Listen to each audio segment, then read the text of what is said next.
O âncora do É da Coisa, Reinaldo Azevedo, em Brasília. O presidente Lula admite indicar o próprio advogado ao Supremo Tribunal Federal e antecipa que não pretende seguir a chamada lista tríplice para a escolha do futuro Procurador-Geral da República. Sem citar nomes, ele fez críticas ao atual PGR, Augusto Aras, e ao antecessor Rodrigo Janot, que comandou o Ministério Público Federal na Lava Jato. O presidente afirmou que vai pensar muito com a própria consciência e que o próprio chefe do Ministério Público precisa ser alguém decente e digno. Segundo ele, a escolha desta vez será mais criteriosa. Eu não penso mais em lista tríplice. Não penso mais. Sabe? Esse não é mais o critério que eu pensava, porque quando eu vim para a presidência, eu trouxe a minha experiência do sindicato. Então tudo para mim era lista tríplice. Já está provado que nem sempre a lista tríplice resolve o problema. Então, eu vou ser mais criterioso para escolher o próximo Procurador-Geral da República.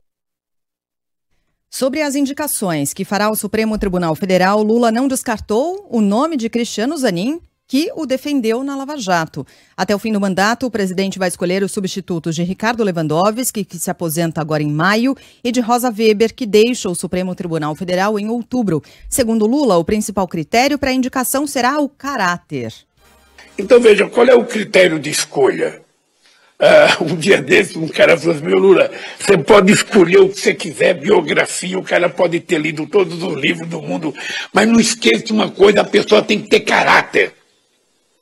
Então é o seguinte, eu vou levar em conta o caráter. Não só, eu vou levar em conta. Ele ainda listou outros 2 critérios fundamentais: notório saber jurídico e respeito à Constituição. Para Lula, Zanin poderia sim ser um ministro do Supremo Tribunal Federal. O presidente chamou o advogado de amigo e afirmou que nunca pediu favor a qualquer ministro do Supremo depois da indicação. Mas o critério meu sempre será o mesmo. Primeiro, sabe, notório saber jurídico. Porque eu não quero escolher um juiz para mim. O juiz é para a nação. Segundo, o cara tem que ser cumpridor da nossa Constituição. Se for muito próximo, o senhor não está fazendo campanha contra ninguém, não, hein? O Zanin acha da maior competência, mas se for muito próximo, o senhor parecerá que será um juiz. Não, veja, hoje se eu indicasse o Zanin, todo mundo compreenderia que ele merecia ser indicado. Sim, tecnicamente. Sabe, tecnicamente ele, sabe, cresceu de forma extraordinária, é meu amigo, é meu companheiro, sabe, como outros são meus companheiros, sabe, outros são meus companheiros, mas eu nunca indiquei por conta disso. E nunca pedi. Essa é uma coisa que eu tenho orgulho, Reinaldo. Eu nunca pedi nenhum favor a nenhum ministro. Nunca, nunca, nunca. Ele não foi indicado para me fazer favor. Ele não foi indicado para me proteger. Ele foi indicado para cumprir a Constituição e garantir o processo democrático desse país.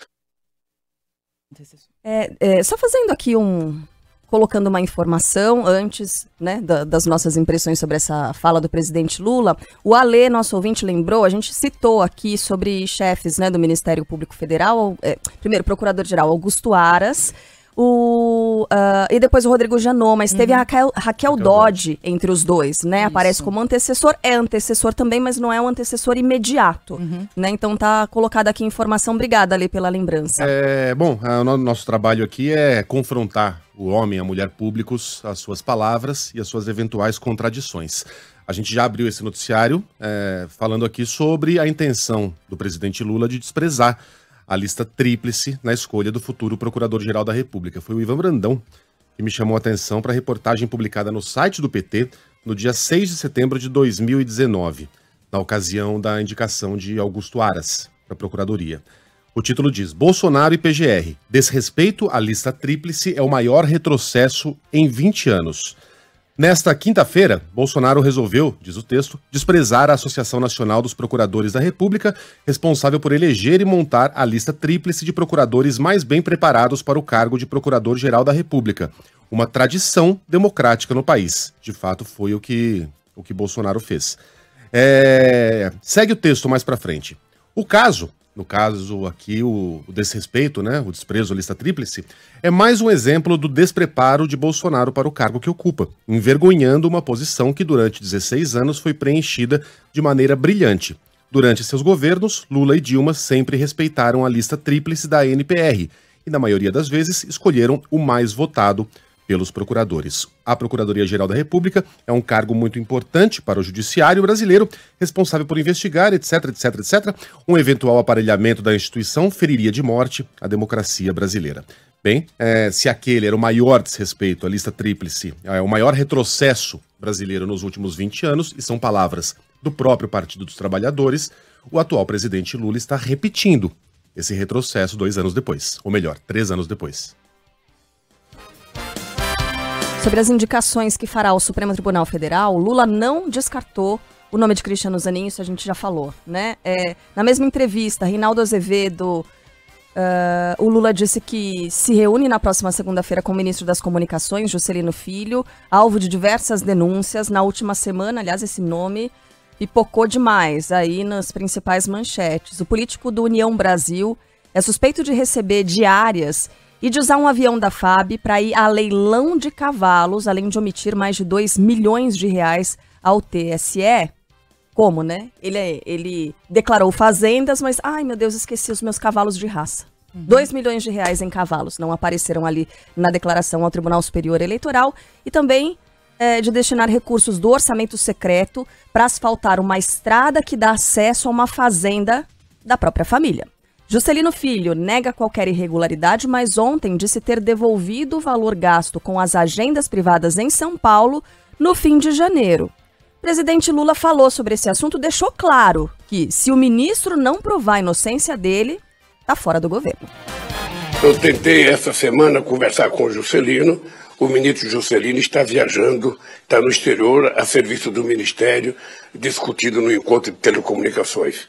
Eu já pedi para o ministro Rui Costa, convocar ele para segunda-feira para a gente ter uma conversa, porque ele tem direito de provar sua inocência. Mas se ele não conseguir provar sua inocência, ele não pode ficar no governo. Eu garanto a todo mundo a presunção de inocência. Sobre o caso da ministra do Turismo, Daniela Carneiro, que aparece em fotos ao lado de milicianos, Lula disse que a situação é diferente e que aparentemente não é maior do que isso. Mas se tiver qualquer evidência, segundo Lula, ela também não fica no governo. A Daniela é diferente. A Daniela, você pega uma fotografia de alguém em cima de um caminhão com ela em cima do palanque, você não pode condenar uma pessoa porque está em cima do palanque com alguém indesejável. Eu lembro o tempo que a imprensa corria atrás de mim para tirar uma foto com o Nilton Cardoso, que era candidato ao senador por Minas Gerais. Eu chegava no palanque, estava o Nilton Cardoso, ele encostando perto de mim, eu ficava dando volta no palanque para não tirar foto com ele, e alguém queria tirar a foto para mostrar Lula junto com o Nilton Cardoso. Por enquanto, o senhor está convencido de que essa proximidade não é maior do que isso? Por enquanto, eu acho que não é maior do que isso. Eu acho que não é maior do que isso. Aparecendo evidência de que seja... Se aparecer evidência que seja, sairá do governo. Sairá do governo. Veja, eu dei uma gratidão pela Daniela, porque a Daniela foi a única prefeita da Baixada, a única deputada da Baixada Fluminense que me apoiou de verdade, ela e o marido dela, e pagaram um preço muito caro ao governo anterior. Pelo fato de ter me apoiado, perseguição, xingamento na porta de casa, ele teve que mudar até de cidade para dormir, sabe? Então eu tenho que ter esse respeito, essa consideração. Questionado sobre os combustíveis, Lula disse, sem detalhes, que vai abrasileirar o preço do petróleo. Segundo ele, a partir de abril, com a posse do novo Conselho de Administração, o governo terá o controle da Petrobras. O presidente negou qualquer tipo de intervenção, mas ressaltou que o setor é de interesse estratégico para o Brasil. O governo tem que ter poder de tomar decisão. E eu vou te garantir uma coisa, você está lembrado que eu disse, nós vamos abrasileirar os preços do petróleo. É que fizeram uma mudança nas empresas estatais, que para indicar um diretor leva tempo, e para indicar o conselho leva tempo. Nós só vamos poder, talvez, ter o controle da Petrobras em abril. Aí nós vamos discutir com mais seriedade o papel da Petrobras no desenvolvimento econômico desse país. A Petrobras não é uma empresa para vender, os seus ativos como está vendendo. Nós vendemos praticamente todos os nossos ativos nos estados brasileiros do Nordeste, do Centro-Oeste, no Rio de Janeiro. Você sabe que qual é o risco das ações da Petrobras caírem amanhã, porque Lula anuncia intervenção na Petrobras? Não tem intervenção, não. Tem interesses brasileiros nesse negócio, interesse do povo brasileiro. Ou seja, Lula nega, né, nesse momento final dessa fala, não há interferência. Eu não achei que ele negou. Porém... Eu achei que ele confirmou usando um eufemismo. Então, mas na sequência sim, eu vou ele fala... mas não é isso que eu estou fazendo. O que eu estou fazendo é defender os interesses do povo brasileiro. Quando o Reinaldo Azevedo pergunta, então o senhor está falando de interferência. Ele, não se trata de interferência, se trata... É claro que é interferência, né? Tomato, tomato. Muito evidente. É a mesma coisa com nomes diferentes. Até porque o que seria brasileirar o preço do petróleo, o preço do petróleo, foi o que ele falou, né? O que seria... tomar o controle da Petrobras. O governo ter o controle, né? Veja que não é o governo vai indicar um novo presidente. Não, vai ter o controle. Terá o controle, palavras do próprio presidente. E vai optar por investir mais do que pagar dividendos, Isso, né? Os sinais são claros, né? Sobre a volta da cobrança de impostos sobre gasolina e etanol, Lula declarou que não houve vitória da ala econômica ou política e ressaltou que no final quem decide é ele. Não houve vitória econômica, houve vitória política, porque no meu governo todas as decisões passam por mim. Ele passa por mim todas as decisões. Ela pode ter um resultado econômico, mas a decisão é sempre política. Já que a gente fala de combustível, o senhor não tem posto de pimenta, É sempre política. O senhor não tem posto de As pimenta. decisões nesse governo são tomadas na minha mesa e pode ser comunicada pelo ministro do Turismo, pode ser comunicada pelo ministro do Transporte, pode ser comunicada pelo ministro da Economia. Nesse caso do combustível, a decisão foi comunicada pelo ministro Fernando Haddad e pelo ministro de Minas e Energia. Tá? Por quê? Porque eu tinha dito na época de que o ex-governo, o ex-presidente, tinha feito apenas um jogo eleitoral, punindo governadores que tiveram menos dinheiro para investir na educação e para investir na saúde, para poder fazer uma bravata junto ao povo brasileiro e ganhar as eleições reduzindo o preço da gasolina. Quando ele poderia ter tomado a decisão sem precisar prejudicar o governo do Estado. O presidente ainda defendeu um Estado forte e indutor da economia e chamou de loucura os dividendos distribuídos pela Petrobras. A gente jamais vai querer que a Petrobras tenha prejuízo. Mas a Petrobras tem que fazer investimento. E muitas vezes, quando você faz investimento, você coloca muito dinheiro para você poder ter o retorno, mas a médio e longo prazo. A gente não descobriu o pessoal porque alguém ia passando no alto mar, descobriu, olhou lá embaixo e descobriu que tinha petróleo. Não, aquilo foi muita pesquisa. Aliás, para quem nos acompanha, presidente, houve um aumento da distribuição de dividendos da Petrobras e despencou o investimento e agora se pretende pelo menos reservar 6,5 bilhões para pesquisa, para investimento na Petrobras, que essa reserva não estava feita. Não estava feita porque, veja, é uma loucura o que nós estamos fazendo de dividendo. Você poderia ter dado metade dos dividendos e metade fazer investimento. Melhorar as condições da empresa. Quando você define isso e o governo define essa prioridade, de uma certa forma também seria interferir? Seria colocar um direcionamento ali da política? Bom, taxa de juros, obviamente, esse tema também seria abordado na entrevista e foi. Lula voltou a criticar a atual taxa básica de juros de 13,75% ao ano. Disse que o Brasil não pode ficar refém de um único homem, o presidente do Banco Central, Roberto Campos Neto. Para o presidente, a queda da Selic é fundamental para que a economia volte a crescer. O senhor venceu o debate dos juros, porque hoje um monte de gente que dizia que a política é essa mesma, dizendo não dá mais, o varejo está quebrando, o crédito está secando e é preciso rever a política de juros. Não é? Eu quero saber, intelectualmente o senhor venceu o debate, agora o senhor apanhou, que foi uma beleza, né? Em todo canto. Por que foi o senhor a levantar a questão? Na verdade eu apanhei da Faria Lima. Porque a Faria Lima ganha muito com juros altos. Ela vive disso. Agora, é o seguinte, Agora, veja, qual é a explicação? Qual é a explicação de você ter juros de 3,75 num país em que a economia não está crescendo? Num país em que a economia não está crescendo? Saiu o PIB do último trimestre negativo, ou seja, portanto, a economia brasileira não cresceu o ano passado. Apesar da fanfarrice do Guedes, não cresceu. Então você tem uma economia que não está crescendo, você tem o desemprego que está em emprego, sabe, informal, com os trabalhadores ganhando pessimamente mal, porque a massa salarial caiu muito. Você não tem crédito, o crédito está escasseando, logo nós poderemos ter uma crise de crédito. E eu queria uma explicação apenas por que o juro está atrás de 75. Eu até não ligo muito para essa coisa de Banco Central independente ou não independente, autônomo ou não autônomo. Eu fui presidente 8 anos, o Meirelles foi presidente do Banco Central, e ele tinha autonomia. Ele tinha autonomia, mas tinha responsabilidade. A responsabilidade dele é saber o seguinte: esse país tem uma pessoa que foi eleita para presidir o país. Mesmo assim, essa pessoa não tem autonomia. Eu tenho que prestar contas ao Congresso Nacional.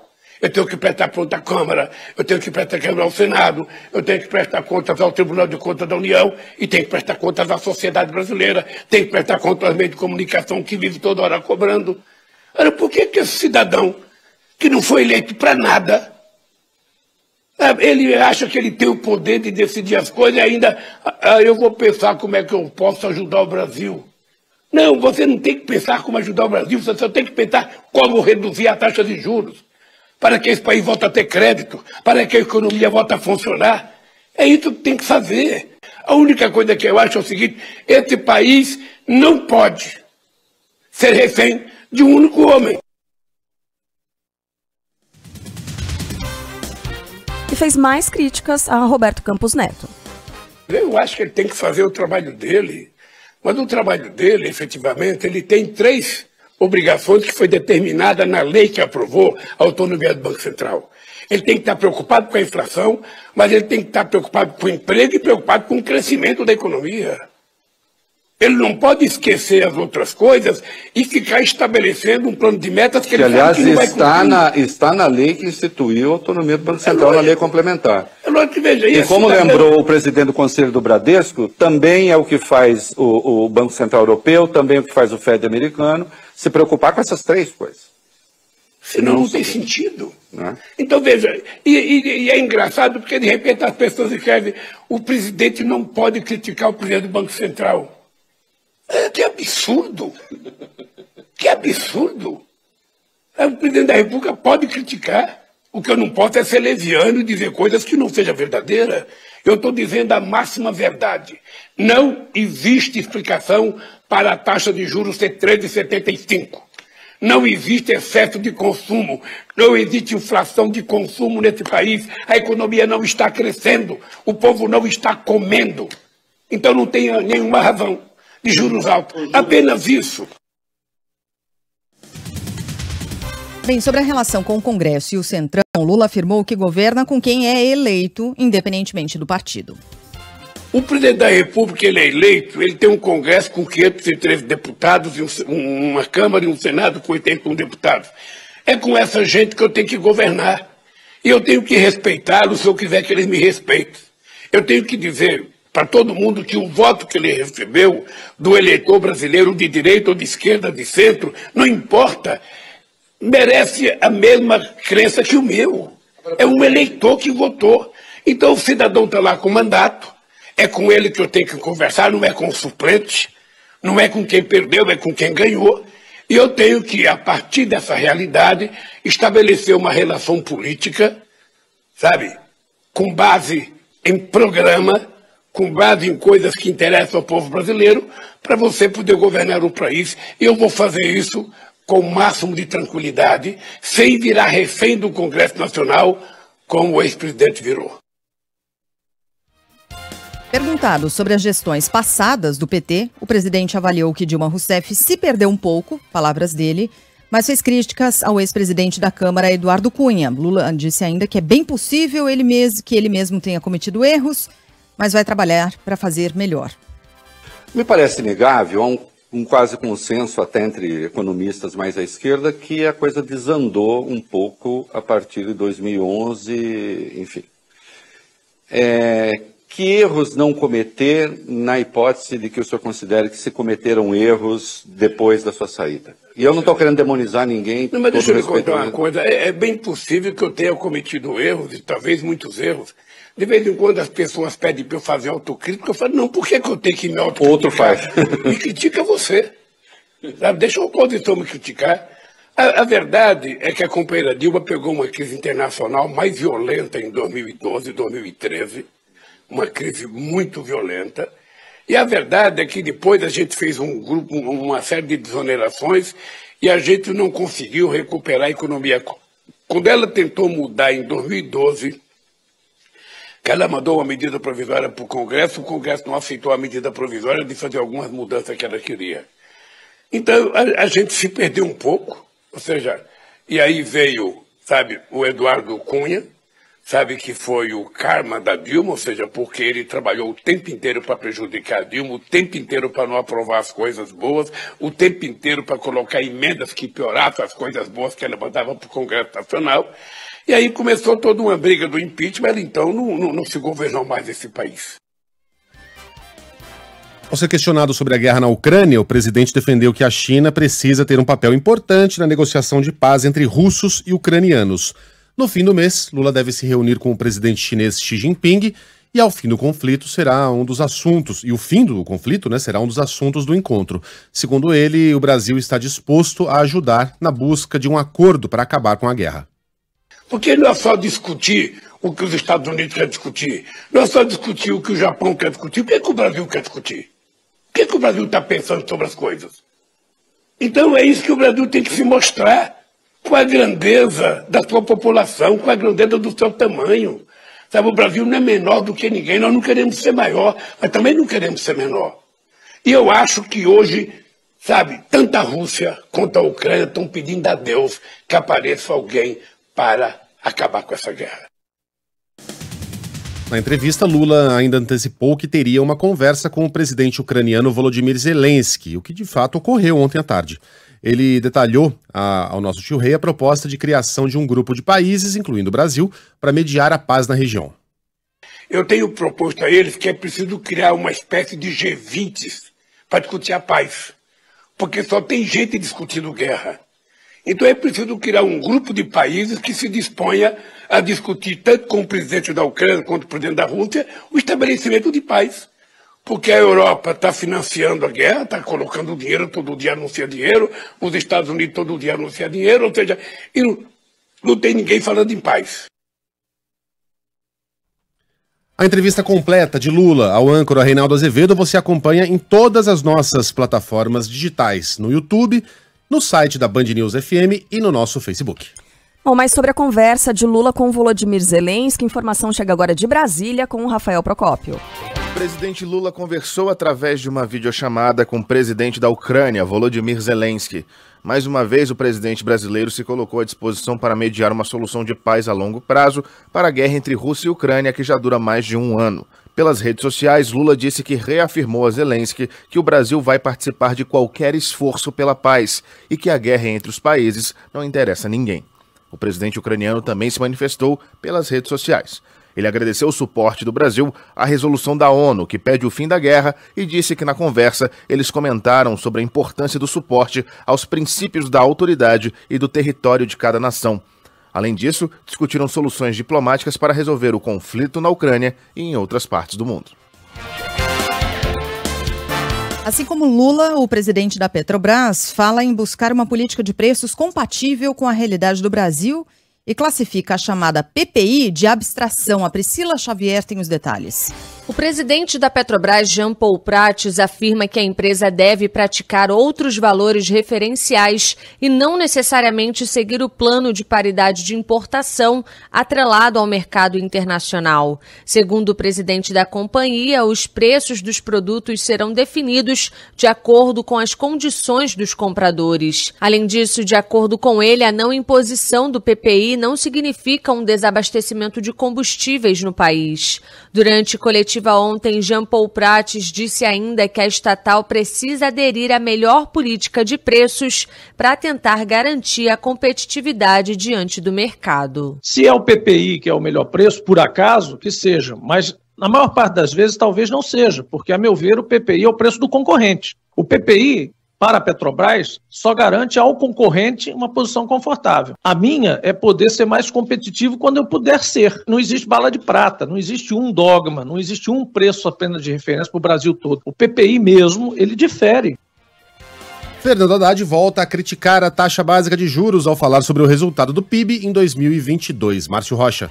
O ministro da Fazenda, Fernando Haddad, defendeu que o objetivo do governo para este ano é reverter a desaceleração da economia brasileira. Para ele, a atual situação está ligada à taxa de juros que foi adotada durante o governo do ex-presidente Jair Bolsonaro. Além disso, Haddad afirmou que não trabalha com essa perspectiva, mas que o atual patamar de 13,75% ao ano acaba gerando essa desaceleração. De acordo com dados divulgados pelo IBGE, o Brasil cresceu 2,9% em 2022, o que representa uma retração na comparação aos 5% de crescimento registrados em 2021. Havia uma preocupação com a alta da inflação e com as medidas que foram tomadas, as medidas eleitoreiras que foram tomadas no meio do ano passado, que acabaram fazendo com que o Banco Central tomasse uma decisão muito drástica de elevar a taxa de juros para um patamar elevado e reduzir a inflação do período.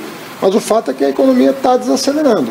Então nós temos que harmonizar, como eu sempre digo, a política fiscal e a política monetária para que o Brasil não desacelere mais e, pelo contrário, retome as suas atividades econômicas com preocupação com crédito, com investimento, que é isso que nós estamos buscando. Assim como Haddad, a ministra do Planejamento, Simone Tebet, defendeu que os dados divulgados favorecem a queda dos juros pelo Banco Central. É um somatório para mostrar, que não só nós estamos fazendo dever de casa, como o PIB, apesar de ser do ano passado, se mostrou positivo a ponto de nós podermos estar num diálogo com o Banco Central e com o Fundo, mostrando de novo, a inflação não é por demanda, tivemos um crescimento acima das expectativas, nós estamos fazendo dever de casa, consequentemente, é possível um gesto, nós não queremos nenhuma generosidade, mas um gesto positivo a favor do Brasil na próxima reunião do Copom. Mais sobre economia daqui a pouco. O próximo assunto não deixa de ser ligado à economia, mas acho que está mais ligado à parte social também, né? O novo Bolsa Família é oficialmente lançado em Brasília e o Lula defende mais investimentos na economia. Fala, Natália Pazzi. Ao lançar as novas regras do Bolsa Família, o presidente Lula destaca a necessidade de se fazer investimentos para que a economia brasileira cresça. A gente não está prometendo que o Bolsa Família vai resolver todos os problemas da sociedade brasileira. É o primeiro prato de sopa, é o primeiro prato de feijão, é o primeiro copo de leite, é o primeiro pão, é o primeiro pedaço de carne. Mas junto com isso, tem que vir uma política de crescimento econômico, de geração de empregos e de transferência de renda através do salário, que é o que importa para o trabalhador. As falas ocorreram nesta quinta-feira em cerimônia no Palácio do Planalto. Os pagamentos atualizados do benefício começam no próximo dia 20. De acordo com o governo federal, serão pelo menos R$ 600 por família. Além disso, estão previstos R$ 150 adicionais para cada criança de até 6 anos e R$ 50 adicionais para crianças com mais de 7 anos e jovens com menos de 18, além de gestantes. Terão direito ao programa todas as famílias que têm renda de até R$ 218 por pessoa.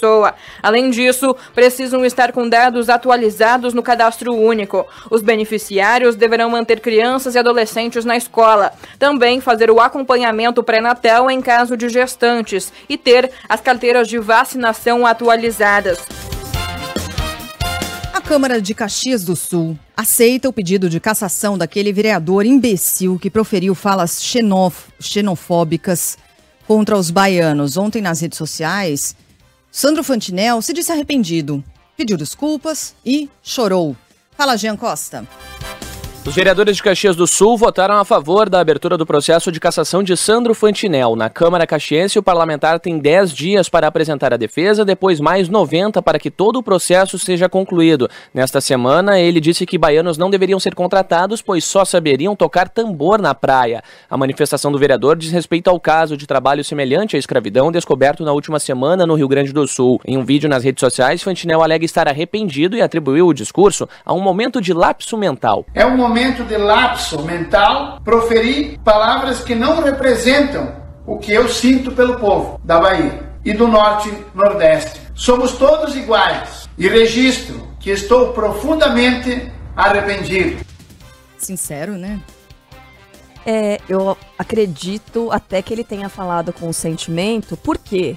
Não pelo arrependimento em si, pelo que ele disse, porque muito provavelmente é o que ele pensa e sempre pensou ao longo de toda a vida. Ele só verbalizou algo que ele realmente acredita, infelizmente. O que ele fala é que começou a atingir a família dele. A minha mulher tá sendo ameaçada, tá chorando toda hora em casa, tá ameaçando me deixar. Ele fala isso no vídeo. Sim. Fala sobre os pais dele, que também estão sofrendo ameaças, estão recebendo muitas mensagens agressivas. O filho dele tá com medo de ir à faculdade, então atingiu as pessoas próximas. Aí a pessoa sente. Deve ser verdade. Deve ser verdade, obviamente. E a gente isso... até fica sentido por isso ter acontecido, porque essas pessoas, quer dizer, os pais, eles criaram esse cidadão. Será que eles têm algum tipo de responsabilidade ou não? Sei lá. Mas não foram os pais quem disseram isso numa sessão oficial, enquanto representantes do povo. Ele é um vereador, ou era. É ainda, né? Ainda é. Não é? Ainda é. Não, ele só foi o partido só que se mobilizou contra ele. E a Câmara aceitou o pedido e tal, é isso, basicamente. Então, acredito que é um arrependimento, em relação mas pelas consequências e não exatamente pela fala. Exatamente. Ações têm consequências. Há consequências legítimas, como essa aqui, por exemplo. A gente está tratando do assunto.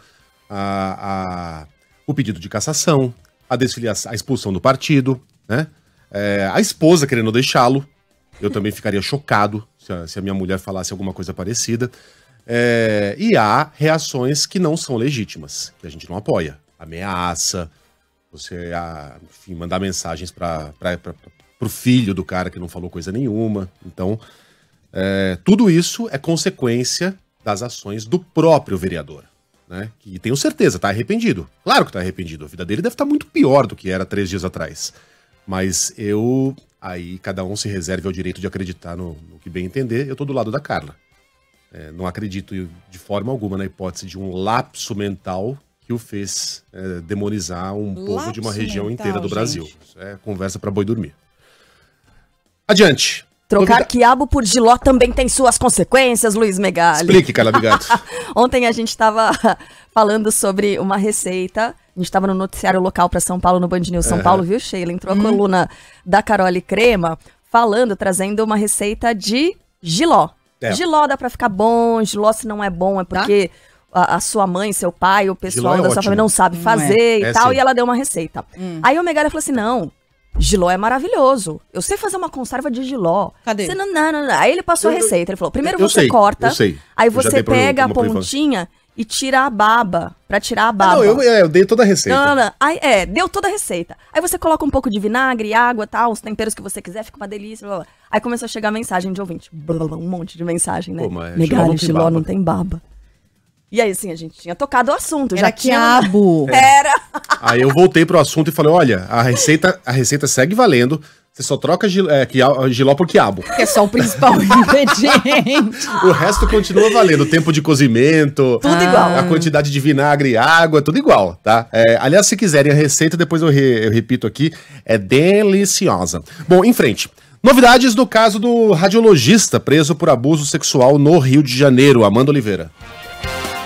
O médico radiologista acusado de abusar de uma paciente durante um exame em uma clínica já responde por importunação sexual cometida em outra unidade de saúde. Martinho Gomes de Souza Neto, de 32 anos, foi preso em flagrante por policiais militares na noite de quarta-feira. Além da mulher, funcionários da clínica também foram à delegacia prestar depoimento. A polícia pediu as imagens de câmeras de segurança do estabelecimento. O médico Bruno tem um registro no Conselho Regional de Medicina ativo. Em nota, o CREMERG disse que investiga o caso. A vítima, de 26 anos, conversou com a Band News FM, mas teve a identidade preservada. A mulher afirma que o médico não usou luvas e chegou a perguntar se ela estava gostando de ser tocada. Ele falou assim, olha, tá muito difícil achar seus ovários. Tem como você se tocar pra gente poder ver se ele aparece? Você precisa se estimular sexualmente pra gente poder achar seus ovários. Você não tá fazendo certo. Deixa eu fazer pra você. Dá pra acreditar, Sheila? Mais um caso, né, que a gente tem... E ontem mesmo a gente falava sobre isso, da dificuldade que é se provar, né? O Megali levantou essa questão, como é difícil. Claro, porque não pode ter imagem, é um local totalmente... Tem que ser restrito, seguro para a mulher e confortável. Alguém me chamou a atenção que nessas situações em geral, obrigatório... tem uma mulher. Não sei se é obrigatório, mas em geral há uma enfermeira. Há uma enfermeira mulher né? Ali, há alguém ali pra acompanhar. Todo o procedimento, e nesse caso não havia. Cara, isso é assustador, saber que esse número está crescendo tanto... Talvez por as mulheres estarem mais conscientes, porque quem está ali totalmente vulnerável num exame, muitas vezes não vai saber se é o procedimento, se não é tudo muito desconfortável, né? E ter que depender somente disso, somente da avaliação da pessoa que está sofrendo por isso, é forte e é injusto, inclusive, para a vítima. Né, que tem que muitas vezes se levantar numa situação como essa, e muitas vezes a vergonha, a dúvida se aquilo realmente aconteceu. É triste demais a gente ter mais um caso desse, né, registrado, mais um caso no Rio de Janeiro. Seguimos aqui com as informações do noticiário do Brasil, né, noticiário nacional, e voltamos a Goiânia para falar sobre aquela situação em que um PM agrediu uma jovem dentro de uma academia de ginástica. E veja só, ele já foi alvo de inquérito por lesão corporal. Dá para acreditar? Que é isso, uma pessoa que, né, não aparentava naquela situação ali, fechou a mão e deu na cara da moça com uma confiança. Já fez isso antes. Será? Fala aí, Marcos Nazoni. O policial militar filmado agredindo uma jovem com um soco no rosto em uma academia em Goiânia prestou depoimento nesta quinta-feira. Luiz Pereira disse à polícia que antes de bater na estudante, ela teria ofendido a esposa dele na discussão por uso de aparelho, chamando a mulher de frango com um cabelo de boneca. O homem, que já foi investigado anteriormente em outro caso por lesão corporal, após ele e outros 2 colegas terem supostamente agredido 2 pessoas durante a ocorrência policial, confessou também ter chamado a mulher de porpetinha. Bom, mais um caso absurdo aqui no Brasil. Vão continuar presos os PMs que mataram um jovem que já estava rendido no Espírito Santo. Leandro Nossa. Os 5 policiais militares que participaram da morte de um adolescente de 17 anos em Pedro Canário, no norte do Espírito Santo, vão continuar presos por tempo indeterminado. A decisão da Justiça aconteceu durante a audiência de custódia nesta quinta, convertendo a prisão em flagrante para preventiva. Eles estão presos no quartel da PM na capital Vitória. O caso aconteceu na última quarta-feira e um vídeo mostra um policial atirando no jovem mesmo rendido e com as mãos para trás, e outros policiais arrastando o corpo pela calçada. Foi um paredão de fuzilamento, né, Megali? Foi. Literalmente. A imagem mostra isso. Literalmente. É uma das imagens mais chocantes que a gente teve a tristeza de ver nos últimos anos. Se aquele jovem fizesse o que tivesse feito, não oferecia risco nenhum aos policiais. Não oferecia nenhuma... Não tinha nenhuma possibilidade de fugir, de reagir. Estava ali à mercê do braço armado do Estado. E o braço armado do Estado apertou o gatilho contra esse jovem. Tristemente, poeticamente, ao lado de um muro, né? Se criando ali essa imagem tão forte de um paredão de fuzilamento. O policial agiu como executor. Um assassino. Cara, é muito grave. E lugar de assassino na cadeia. Sabe que eu estava conversando esses dias com um jornalista que acompanha muito isso, a violência policial ligada aos direitos humanos, e que acompanha essas denúncias, né, de violência policial e assassinatos. E eu perguntava, a gente ficou sabendo desse caso por causa de câmeras de segurança que foram colocadas, né, ali estão nessa região e mostram ali o muro. E os agentes, obviamente, não sabiam da presença dessa câmera. E esses casos têm vindo à tona muito em função do celular que está, né, nas mãos das pessoas, as pessoas filmam e a gente fica sabendo, e é uma prova contundente contra esse tipo de ação. E aí eu perguntava, será que com a disseminação dessas câmeras e até a política de utilização de câmera em uniforme de agente, será que a gente vai ter o fim desse tipo de situação, desse tipo de ação, de fuzilamento, de gente morrendo? E ele disse, olha, pelo que eu conheço, pelo que eu já estudei, infelizmente não.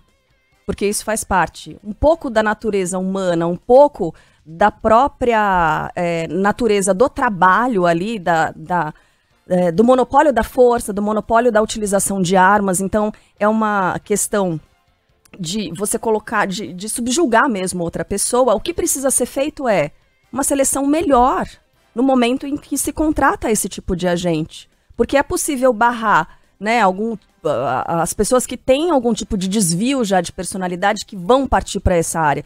Porque o que justifica um assassinato como esse? Eu vou tirar um bandido da rua? É isso? Não há nada. A percepção de que é isso que a sociedade deseja. A força que a turma do CPF cancelado, do 1 a menos nas ruas, do bandido bom e bandido morto, tem nas redes sociais, e a percepção de que é isso que a sociedade deseja. Será? Um Estado que execute as pessoas e que tente vencer a violência por meio da bala, né? Por meio de mais violência. Que se sente nesse direito. Nenhum país do mundo se tornou seguro tendo uma polícia que age dessa maneira. E veja que eu não estou falando de todos os policiais. Obviamente, graças a Deus, esses são exceções, mas exceções que precisam ser extirpadas, que não podem ficar circulando. Graças a Deus, agora não estão circulando também. Mas há muitos. As câmeras não é a maioria, tá? Policial. E a gente sempre tem que reforçar isso. Não é a maioria. Não dá pra tomar. Há um contingente muito grande. Um contingente muito grande de agentes que querem sim manter a segurança das pessoas, que respeitam as leis, que agem dentro da legalidade. Não é o caso dessas pessoas. A gente precisa criar uma forma de barrar esse tipo de ação. Política das câmeras nos uniformes é uma boa ajuda, né? Exatamente. 4 países suspendem a importação de carne bovina do Brasil após um caso atípico de vaca louca, e o Arthur Coelho vai trazer as atualizações. China, Tailândia, Irã e Jordânia suspendem as importações de carne bovina de todo o Brasil após confirmação de caso de vaca louca no Pará. Segundo o Ministério da Agricultura, a Rússia também apresentou embargo à carne exportada do estado. Na noite desta quinta-feira, análises do Laboratório de Referência da Organização Mundial de Saúde Animal confirmam que o caso isolado de vaca louca é atípico. O ministro da Agricultura e Pecuária, Carlos Fávaro, diz ter comunicado o resultado da amostra ao presidente Lula e o próximo passo é avisar oficialmente os compradores chineses. A China é atualmente o principal comprador de carne bovina do Brasil. Assim que o processo for concluído, segundo o Ministério da Agricultura, será marcada uma reunião virtual com o governo da China para tratar da reforma das exportações de carne bovina àquele país, atualmente suspensas. Gente, bem rápido, eu sei que talvez a gente esteja se estendendo em alguns pontos aqui, mas nessa questão dos policiais, né? A Carolina mandou mensagem, lembrando, claro, de uma outra questão presente sempre, que é a do racismo estrutural, né? Do número de abordagens a pessoas negras, o número de vítimas negras que são, infelizmente, que não resistem a abordagens policiais como essas, né? Obrigada, Carolina. A Justiça manda o MST desocupar uma fazenda da Suzano Celulose na Bahia, e é de lá que a gente tem informação com a Paloma Moraes. 3 fazendas da Suzano Papel e Celulose continuam sendo ocupadas pelo MST, Movimento Sem Terra, no sul da Bahia, mesmo após a Justiça determinar a reintegração de posse de uma das terras. A decisão saiu na última terça-feira, mas, de acordo com o MST, os integrantes do movimento ainda continuam no local, em Mucuri, porque não foram notificados. O MST ocupa ainda outras 2 áreas em Caravelas e Teixeira de Freitas. São cerca de 1.550 pessoas que protestam contra a produção agrícola de eucalipto na região. Eles também denunciam o uso de agrotóxicos pela empresa. A Suzano informou que cumpre integralmente as legislações ambientais e trabalhistas e que a companhia espera receber a mesma determinação de reintegração de posse em relação às outras 2 fazendas nos próximos dias. Chama atenção aqui para as imagens que a gente vai exibir no YouTube, porque, mamma mia, pelo menos 7 pessoas seguem em observação depois de um avião da companhia aérea Lufthansa ser atingido por um raio e sofrer uma forte turbulência nos Estados Unidos. O voo partiu do Texas na última quarta-feira e tinha como destino Frankfurt, na Alemanha. A turbulência aconteceu quando a aeronave sobrevoava o Tennessee e, de acordo com testemunhas, pessoas chegaram a ser arremessadas para o alto, como se fossem de brinquedo. Por alguns segundos, o avião teria inclusive ficado em queda livre. Imagens divulgadas nas redes sociais mostram bandejas de comida no chão, assim como travesseiros e outros objetos. Caiu tudo, né? Nossa, tudo, gente, cara. olha Tá isso. revirado o avião. Um furacão ali. E ainda por cima rolou durante a refeição, né? Ai, meu Deus. Imagina a bagunça. Nossa, a pessoa que foi limpar susto. depois dessa aeronave. A aeronave precisou fazer um pouso imprevisto no aeroporto de Dulles, em Washington, E as causas da turbulência são apuradas pela Administração Federal de Aviação dos Estados Unidos. Tudo isso me faz sentir ainda mais confiança em voos comerciais, porque aconteceu tudo isso, pessoas foram arremessadas para o alto, a aeronave ficou em queda livre, aquele desespero, aquela gritaria, mas o avião pousou tranquilamente, no final das contas. Uhum. Né? A aviação comercial hoje é extremamente segura e, como diz qualquer especialista em aviação, a gente morre de medo, a gente prende a respiração, a gente fica a gente fica suando frio. O Megali fica mesmo. Ele tá falando isso porque ele tem medo mesmo. Eu não tenho mais. Passou? Eu perdi meu medo faz tempo no já. No Catar. Não, foi na época que eu morei fora de correspondente. Eu viajei tanto, era assim, dia sim, dia também, que eu acabei perdendo o medo. Não derruba avião, turbulência não derruba avião. Não vai cair, não vai. Vai ficar chacoalhando, vai parar de chacoalhar e você vai pousar em segurança. Gulosa, olha pra isso e fala, ai gente, olha quanta comida. Não desperdiçar, não. Ainda bem que era comida ruim, né? Eu gosto de comida de avião, viu? Credo. Mas eu gosto, eu acho gostoso. Sheila, também. sério? Classe executiva não é diferente daquela que a gente come, não acredito. Sem técnico efetivo, a seleção brasileira tem hoje a primeira convocação depois da Copa do Catar. Fala aí, Aline Fanelli. A seleção brasileira vai ser convocada pela primeira vez em 2023, hoje às 11 da manhã. O técnico Ramon Menezes, que assumirá a equipe interinamente, fará o anúncio dos jogadores que defenderão o país no amistoso do dia 25 de março contra Marrocos, às 7 da noite em Tânger. A lista foi fechada durante esta semana e novidades vão aparecer no sistema defensivo e no meio de campo. A intenção é convocar também mais jogadores que atuam no Brasil. A CBF optou por realizar apenas uma partida nesta data FIFA, aproveitando o período para treinamentos.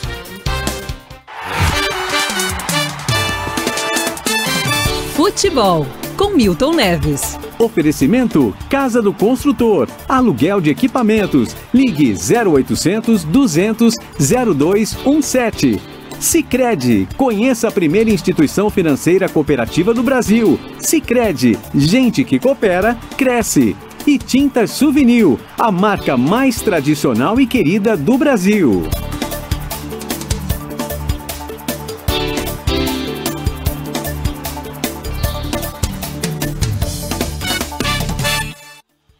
Fala, Milton, bom dia. Como é que vai? Muito bom dia, meu caro Megali. Alô, Sheila Magalhães, Carla Begato e todo o time maravilhoso da Band News FM aí no Morumbi. Mas, gente, olha o que está acontecendo com o Messi, com a família do Messi, exatamente lá na Argentina, que parou completamente na volta do time argentino campeão do mundo. Entendeu? Campeão. Porque aconteceu o seguinte, a informação foi dada pelo UOL. Mafiosos dispararam 14 vezes contra o supermercado Único. O supermercado Único é gerenciado pela família de Antonella Rocusso, esposa do Lionel Messi. Lá em Rosário, nesta madrugada, deixaram um recado pesado para o craque argentino. A informação é da rádio Cadena 3 de Rosário. O Messi, olha o recado, escrito num papel. Messi, estamos esperando por você. Javiquim é um narcotraficante e não vai cuidar de você, diz o bilhete deixado pelos criminosos. Olha, não estão perdoando a bandidagem de lá. A nossa aqui está em grande fase também, entendeu? Eles não respeitam nem o Messi, que é uma idolatria total do povo argentino. Olha, jogador ousado, eu vou te falar, hein? Pelo amor de Deus. Agora, o Messi é nota 10 em caráter e em talento. Grande abraço e grande final de semana.